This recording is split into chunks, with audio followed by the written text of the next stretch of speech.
जब भी किसी व्यक्ति को डर लगता है तो उसे ईश्वर की याद आती है और वह ईश्वर की भक्ति में लग जाता है। लेकिन अगर उस व्यक्ति को डर ना लगे तो वह ईश्वर की भक्ति में नहीं लगता। आखिर ये ईश्वर की भक्ति है क्या? इसी को लेकर के आज हमारे साथ हमारे स्टूडियो में मौजूद हैं संत स्वामी हरिचेतन जी महाराज। तो आइए जानते हैं महाराज से कि ये ईश्वर की भक्ति क्या है और इसे क्यों करना चाहिए। तो महाराज आपका स्वागत है हमारे स्टूडियो के अंदर। और ये ईश्वर की भक्ति क्या है, इसके बारे में आप थोड़ा सा हमें बताइए।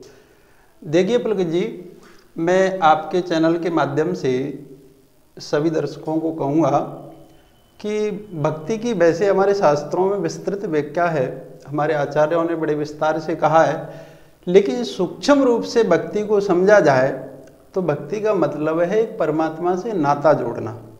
जैसे हमारे पारिवारिक सांसारिक बहुत सारे नाते होते हैं, भाई बहन का नाता, माता पिता का नाता, पति पत्नी का नाता, ऐसे एक भक्त भगवान का नाता। तो जहाँ हमारे नाते होते हैं वहाँ कोई न कोई हमारा आपसी जो है व्यवहार होता है, संबंध होता है।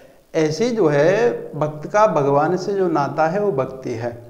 नारद जी महाराज ने जो है नारद भक्ति सूत्र में कहा है, सातु अस्मिन परम प्रेम रूपा। भगवान से परम प्रेम होना ये भक्ति है।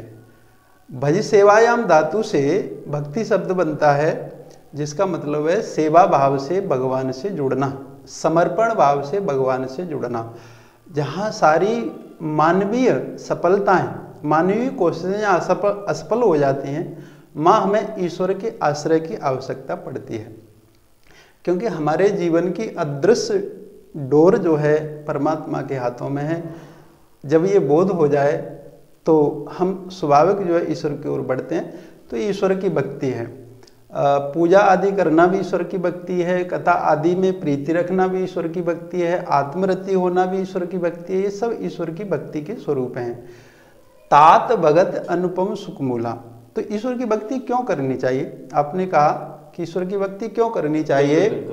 तो भक्ति करना कोई अनिवार्य नहीं है, लेकिन भक्ति करना हमारे जीवन की आवश्यकता है।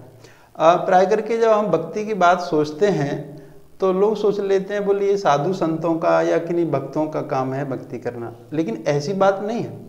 भक्ति करना मानव मात्र की आवश्यकता है, जन्मजात आवश्यकता है। क्यों आवश्यकता है?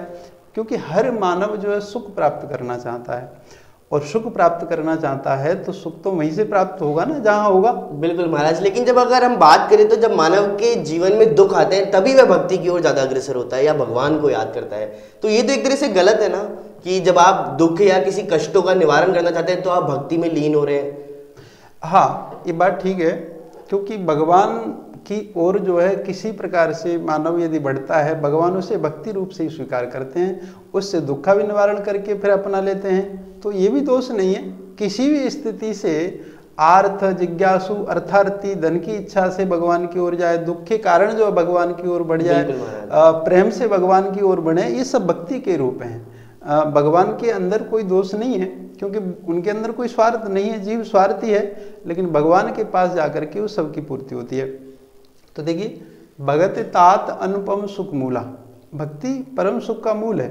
और जब हम भगवान से नाता बनाएंगे तो हमें उस स्वाभाविक उस सुख की आनंद की प्राप्ति होगी, हमारी सारी इच्छाएं पूर्ति होंगी। जैसे हम कोई बड़े व्यक्ति से नाता बनाते हैं तो उससे हमारे बहुत सारे काम पूरे होते हैं, ऐसे ही हम भगवान से नाता बनाएंगे तो संपूर्ण कार्य उससे पूरे होंगे। इसलिए भक्ति करना जो है मानव मात्र का लक्ष्य है। तो महाराज भक्ति किस प्रकार से करनी चाहिए, कैसे मतलब इसकी तरफ ज़्यादा अग्रसर होना चाहिए, इसके बारे में थोड़ा सा बताइए। देखो, इसमें शास्त्रों में इनके लिए अनेकों प्रक्रियाएं विधि हैं, लेकिन भक्ति का सरलतम रूप है भगवान के प्रति अपना संबंध स्थापित करना। जैसे देखो, जिस वस्तु से हम निकटता बनाते हैं ना, तो निकटता बनाने मात्र से हमें बहुत सारी उपलब्धियां हो जाती हैं। जैसे हमने अग्नि से निकटता बनाई तो उससे हमें उष्णता प्राप्त होती है, गर्मी प्राप्त होती है। बिल्कुल। जैसे हमने बर्फ से निकटता बनाई तो उससे हमें शीतलता प्राप्त होती है।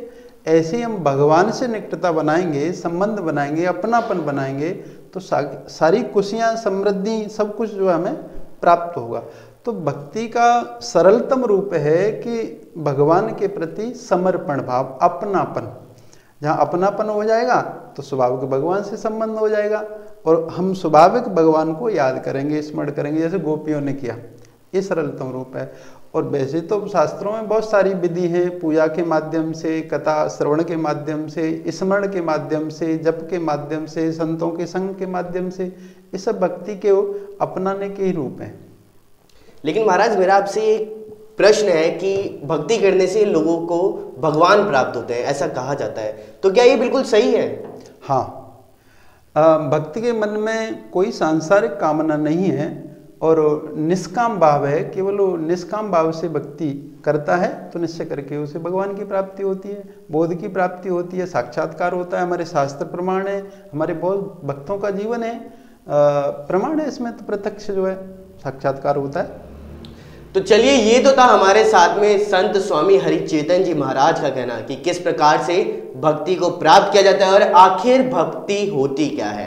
तो आज के इस खास प्रोग्राम में बस इतना ही। देखते रहिए न्यूज़ 19। नमस्कार।